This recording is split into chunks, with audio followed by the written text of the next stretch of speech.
গণিত পাঠশালায় তোমাদের সকলকে স্বাগত। আজকে অষ্টম শ্রেণীর পাতা 16তে যে শূন্যস্থানগুলো আছে ওইগুলো আমরা আজকে একটু পূরণ করার চেষ্টা করব। দেখো তোমাদের এখানে দেয়া আছে সামান্তরিক, একটা সামান্তরিক আছে। কি দেয়া আছে? সামান্তরিক। সামান্তরিক এর বৈশিষ্ট্যগুলো আমরা জানবো। আলটিমেট এর বৈশিষ্ট্যগুলো জানবো। একটা সামান্তরিক আমরা যদি এঁকে নিই, আমরা কি পাচ্ছি? একটা সামান্তরিক যদি আমরা এঁকে নিই তাহলে কি পাবো? তার যে বাহু বা কর্ণ পাবো সেগুলোর সম্বন্ধে জানবো। আর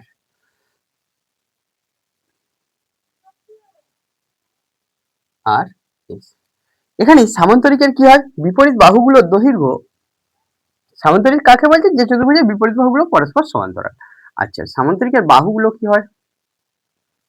সামান্তরিকের বিপরীত বাহুগুলি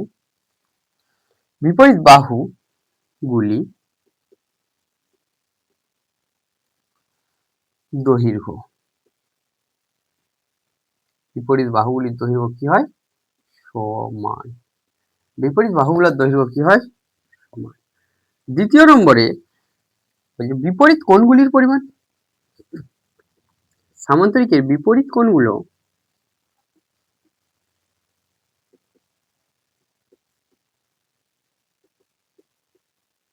পরিমাণ কি হবে? সমান হয়। বিপরীত কোণগুলোর পরিমাণও সমান হয়ে থাকে। কর্ণদ্বয়ের দৈর্ঘ্য সাধারণত কর্ণদ্বয়ের দৈর্ঘ্য সাধারণত অসমান। সাধারণত অসমান। 4 নম্বর, কর্ণে পরস্পরকে কর্ণদ্বয় পরস্পরকে সমদ্বিখণ্ডিত করে। সমদ্বিখণ্ডিত করে। দেখো আমরা যদি এই কর্ণ টানি আর পি আর এবং কিউ এস, এরা পরস্পরকে সমদ্বিখণ্ডিত করে। মনে করো ও যদি হয়, এখানে এর অর্থটা হচ্ছে কিউ ও সমান ও এস এবং ও আর সমান ও পি হবে। ঠিক একই রকম ভাবে আজকে আমরা রম্বস সম্বন্ধে জানবো। চলো, রম্বস তাহলে কাকে বলছে? সামান্তরিক কাকে বলছে? কোন চতুর্ভুজের বিপরীত বাহুগুলো সমান্তরাল হলে তাকে আমরা কি বলি? সামান্তরিক বলি। ঠিক একই রকম ভাবে রম্বস কাকে বলবো? কোন চতুর্ভুজের যদি প্রত্যেকটা বাহুর দৈর্ঘ্য সমান হয়ে যায় বা প্রত্যেকটা সন্নিহিত বাহুর দৈর্ঘ্য সমান হয়ে যায় তাকে আমরা কি বলবো? রম্বস। দেখো রম্বসের ছবিটা কিরকম হবে? রম্বসের ছবিটা আমরা আঁকতে পারি। রম্বসের ছবিটা আমরা কি এরকম আঁকতে পারি? এরকম করে সমান করে আঁকতে পারি। এখানে এ বি সি ডি। তাহলে রম্বসের কি হবে? সকল বাহুর দৈর্ঘ্য সমান হয়। সকল বাহুর দৈর্ঘ্য কি হয়? সমান হয়। একটা রম্বসের সকল বাহুর দৈর্ঘ্য সমান হচ্ছে। ঠিক একই রকম ভাবে বিপরীত কোণের পরিমাণ। একটা রম্বসের বিপরীত কোণের পরিমাণ কি হয়? বিপরীত কোণের পরিমাণ বিপরীত কোণের পরিমাণ কি হবে?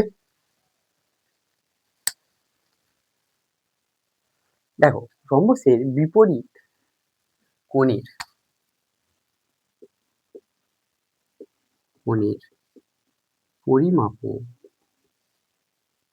পরিমাপ কি হয়? রম্বসের বিপরীত কোণের পরিমাণ কি হবে? তাহলে আমরা দেখতে পাচ্ছি সমান হবে। বিপরীত কোণের পরিমাণ কি হয়?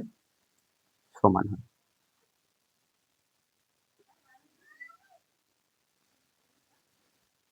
বিপরীত কোণের পরিমাণ কি হবে? সমান হবে। রম্বসের বিপরীত কোণের পরিমাণ সমান হবে, মানে এই কোণটার পরিমাণ এই কোণটার সাথে এই কোণটা সমান হবে না, কিন্তু এই কোণটার সাথে এই কোণটা সমান হবে। 3 নাম্বার তে আমরা দেখছি কি কর্ণদ্বয়ের দৈর্ঘ্য সাধারণত কর্ণদ্বয়ের দৈর্ঘ্য সাধারণত অসমান। সাধারণত কি হয়? অসমান হয়ে থাকে। সাধারণত অসমান হয়ে থাকে। 4 নাম্বার এতে পাচ্ছি কর্ণদ্বয় পরস্পরকে সমকোণে সমদ্বিখণ্ডিত করে। কর্ণদ্বয় পরস্পরকে সমকোণে সমদ্বিখণ্ডিত করে। সমদ্বিখণ্ডিত করে। দেখো আমি যদি কর্ণ একটা টানি আর একটা যদি কর্ণ টানি, এখানেও 90 ডিগ্রি, এখানেও 90 ডিগ্রি, এখানেও 90 ডিগ্রি, এখানেও 90 ডিগ্রি কোণ উৎপন্ন করে, সমকোণে সমদ্বিখণ্ডিত করে। এটা হলো আমাদের রম্বস। রম্বসের পর এটা কি ছিল? রম্বস। রম্বসের পর আমরা জানবো আয়তক্ষেত্র। কি জানবো? আয়তক্ষেত্র। দেখো আয়তক্ষেত্র কি জিনিস? যদি কোনো একটা চতুর্ভুজের বিপরীত বাহুগুলো পরস্পর সমান এবং প্রত্যেকটা কোণ 90 ডিগ্রি, যেহেতু এখানে আমি হাতে করে আঁকছি তাই 90 ডিগ্রি হচ্ছে না, হয়তো প্রত্যেক কোণের মানই কিন্তু 90 ডিগ্রি হবে। তাহলে আয়তক্ষেত্রে কি বলবো? বিপরীত বাহুগুলির দৈর্ঘ্য বিপরীত বাহুগুলির দৈর্ঘ্য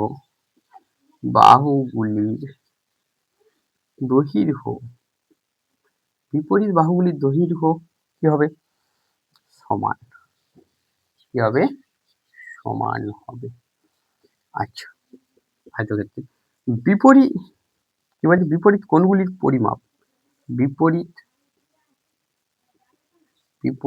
কোণগুলির পরিমাপ।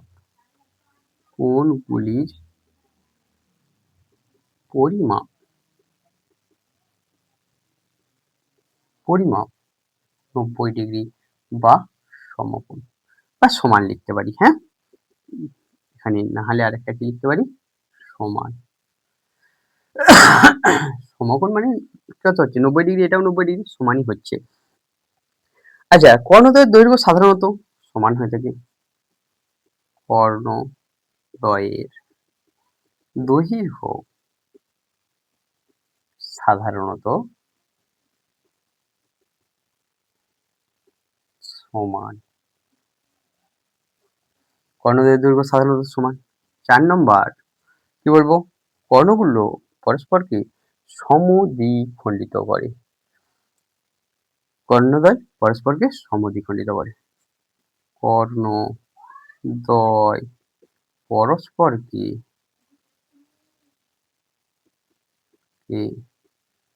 সমদ্বিখণ্ডিত করে। কর্ণদ্বয় পরস্পরকে কি করে? সমকোণে সমদ্বিখণ্ডিত করে, এটা আমরা বলতে পারি। তাহলে আমরা আয়তক্ষেত্র জানলাম আর রম্বস জানলাম।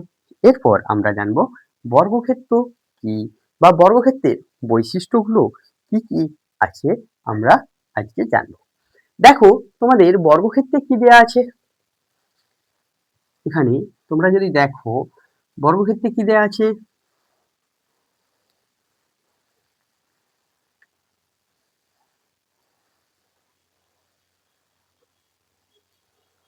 বর্গক্ষেত্র কি দেয়া আছে? যে চতুর্ভুজের প্রত্যেকটা বাহুর দৈর্ঘ্য সমান এবং প্রত্যেকটি কোণ সমকোণ তাকেই বর্গক্ষেত্র বলি। তাহলে এই কোণটাও 90 ডিগ্রি হবে, এই কোণটাও 90 ডিগ্রি হবে এবং প্রত্যেকটা বাহু, এই বাহুটাও যা হবে এই বাহুটাও তাই হবে। তাহলে এখানে লিখবো প্রতিটি বাহুর দৈর্ঘ্য বা সকল বাহুর দৈর্ঘ্য সমান। সকল বাহুর দৈর্ঘ্য কি হবে? সমান সমান। 2 নম্বর, প্রতিটি কোণের পরিমাণ। প্রতিটি কোণের পরিমাণ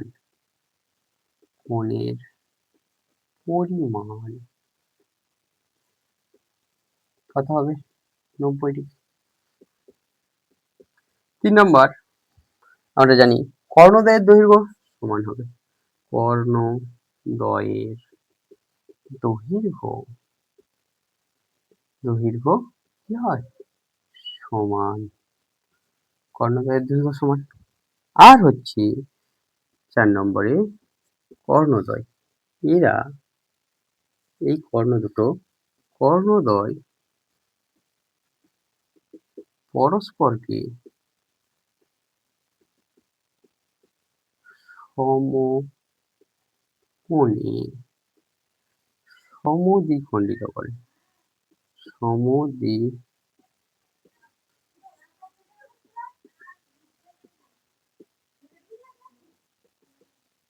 সমকোণে সমদ্বিখণ্ডিত করে। তাহলে এখান থেকে আমরা মোটামুটি চতুর্ভুজের যে ধারণা বা 16 পাতায় যে অঙ্কগুলো দেয়া আছে সেইগুলো আমরা করতে পারলাম। তোমাদের যদি গণিত পাঠশালার ক্লাস ভালো লেগে থাকে গণিত পাঠশালার ইউটিউব চ্যানেলে সাবস্ক্রাইব করো ও পাশের বেল আইকনটি প্রেস করো পরবর্তী ক্লাসগুলি সঠিক সময় পাওয়ার জন্য। ও গণিত পাঠশালার এই ফেসবুক পেজে ফলো করো, লাইক করো, বন্ধুদের মধ্যে শেয়ার করো এবং কমেন্ট করে জানাও যে কোন বিষয়টাতে তোমাদের আলোচনা করলে ভালো হয়। Thank you.